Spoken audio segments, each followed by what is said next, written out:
What's up, everybody? Welcome back to Home Recording Solutions. Your host here, Dakota Black, and today we are talking about the 5 essential and basic things that you need to start a home studio. All right, so let's go ahead and get into it. As complex and complicated as recording studios can get, it really all comes down to 5 basic elements. So, number 1, you need a computer. The first thing that you need is a computer. The computer is going to be the main hub of your studio where just about everything happens. So it's important. You have to have a computer. Now, it doesn't so much matter whether it's Mac or PC.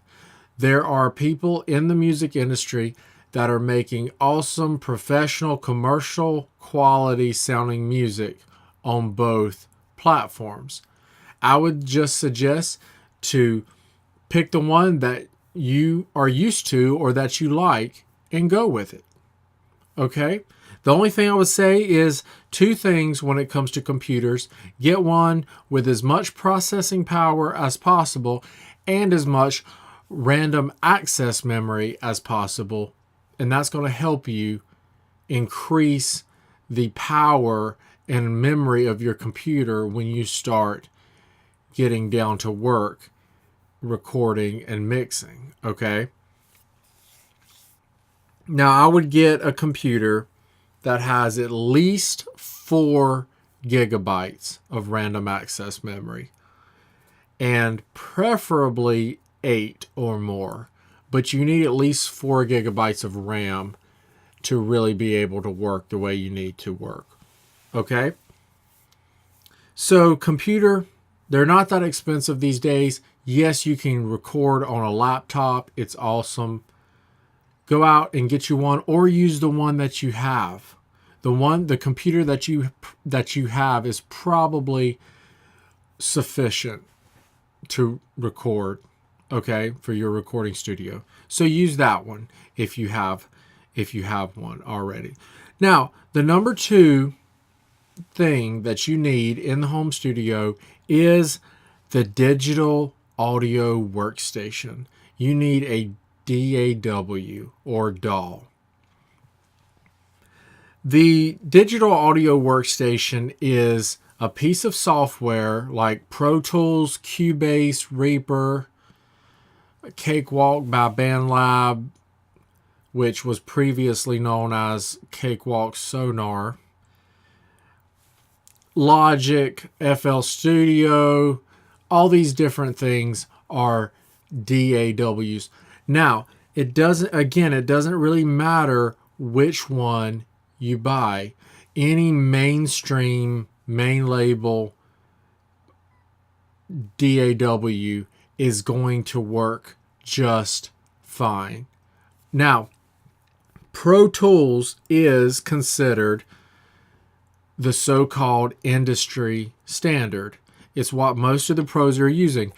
And I don't really understand what the infatuation is with Pro Tools, but apparently it's been the industry standard for some time. But you don't have to use Pro Tools.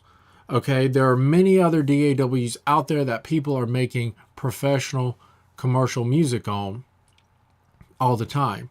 So my suggestion here is to pick a DAW that is affordable.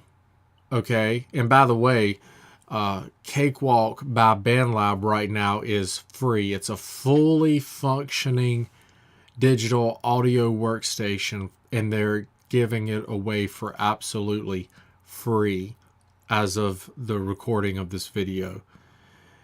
So I would check that out if you're looking, if you don't already have a DAW that you like. But A, get one that's affordable, and B, get one that you like. Use what you like, okay? Just because Pro Tools is the industry standard doesn't mean you'll like it, okay?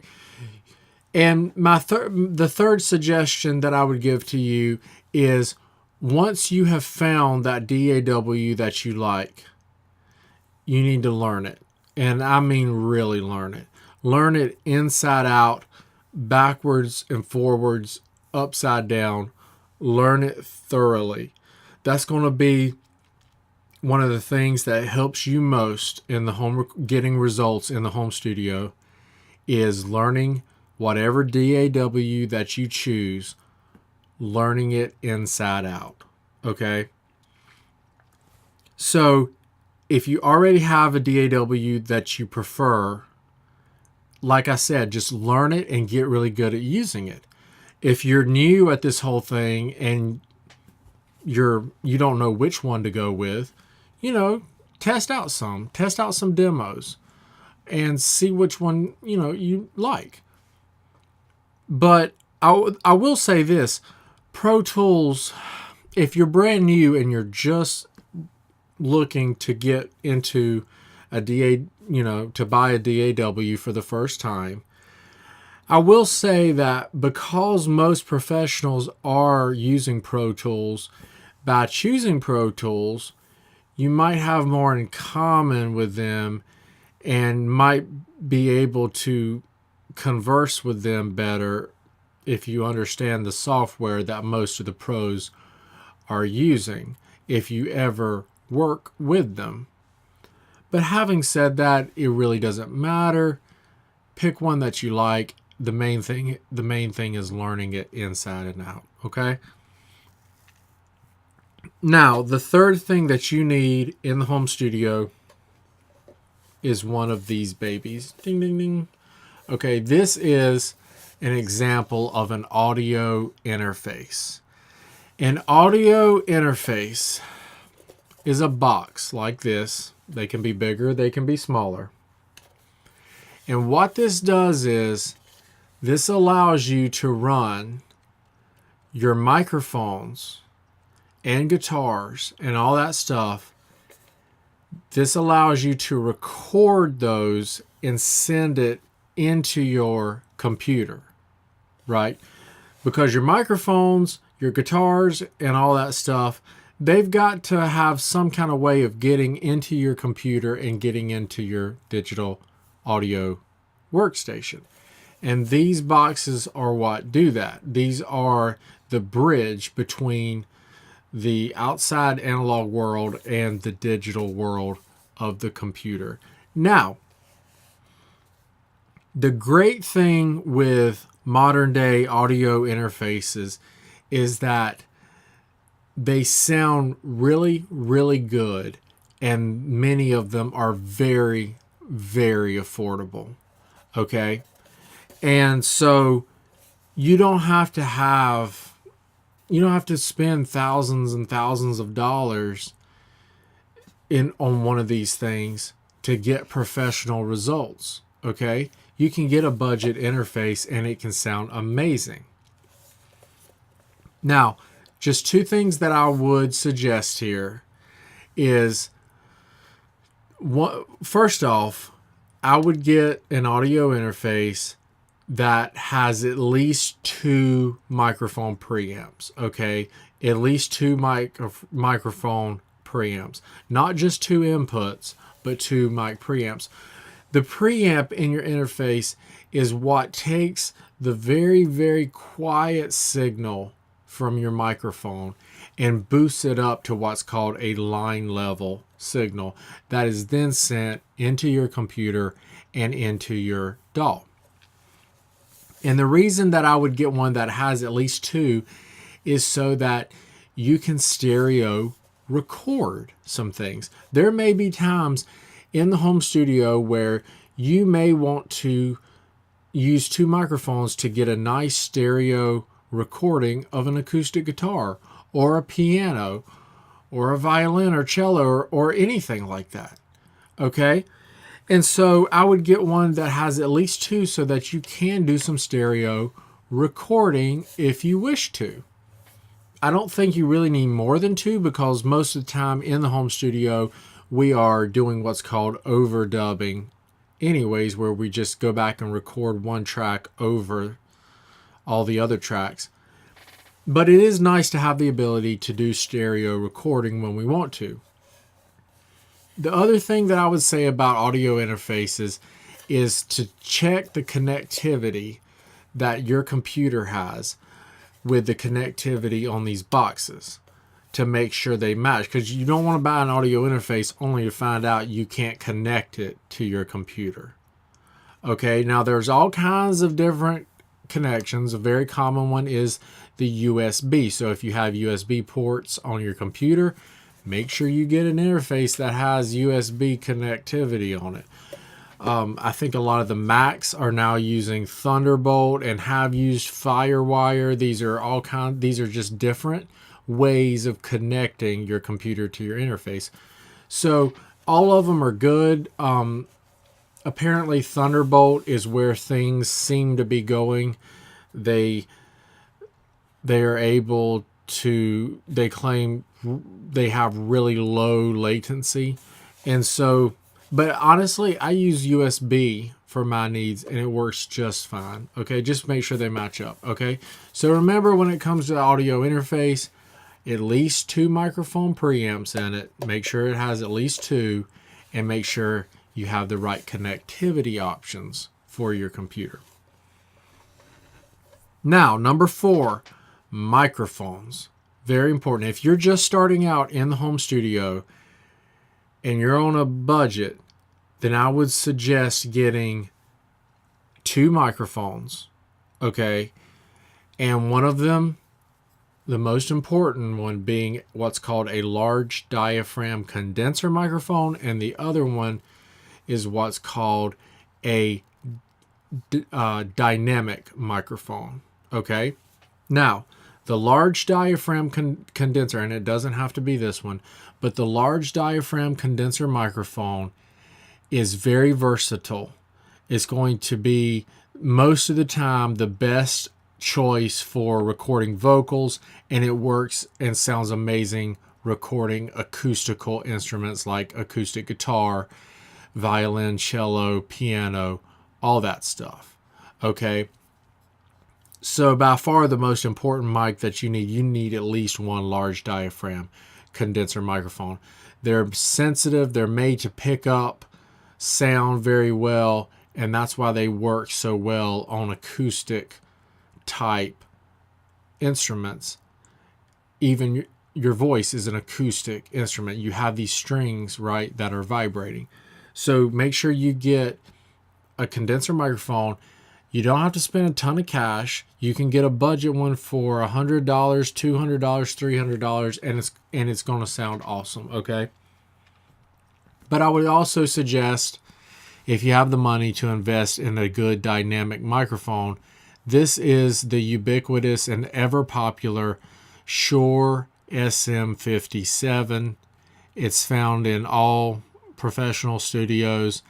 It's a great sounding mic for miking up guitar amplifiers and things like that. Yes, you can use it on some vocals. Some vocals will sound good with a dynamic microphone like this, but most of the time you're going to place it right in front of your amp. And the dynamic microphone is different. It takes a lot more sound to, for it to pick up. And so it works great when you're cranking up that electric guitar amp and you got all that distortion blowing out. It works great for stuff like that. And unless you plan on using software electric guitar amplifier simulators or hardware simulators, you're going to need something like the SM57 to mic up your amps with. Also your bass guitar amp if you want to record bass guitar amp. The great thing is this is an awesome sounding mic, and it's only about $100 brand new. Probably could get it less used. So starting out in the home studio, I would get at least one decent sounding large diaphragm condenser microphone and one dynamic microphone. That way you can record pretty much everything you need to record with these 2 mics. Okay. Now, the fifth and final thing that you need in the home studio is you need a way to hear back what you are recording and mixing and working on, right? And these are going to be your headphones or monitors, or headphones and or monitors. Okay? Now, if you're really on a low budget in the home studio, you're probably going to have to start off with just a decent pair of headphones. That's fine. There's nothing wrong with working on headphones. Yes, it can be, well, it is different than working on monitors, and it can be more challenging. But if that's all your budget will allow, that may be where you have to start. But if you have a little bit more money, go ahead and get you a pair of monitors, actual monitors. And you don't have to spend a ton of cash. You can get, decent pair of monitors for about $300 and up. I know a guy right now, insanely famous and popular on YouTube, who does music, and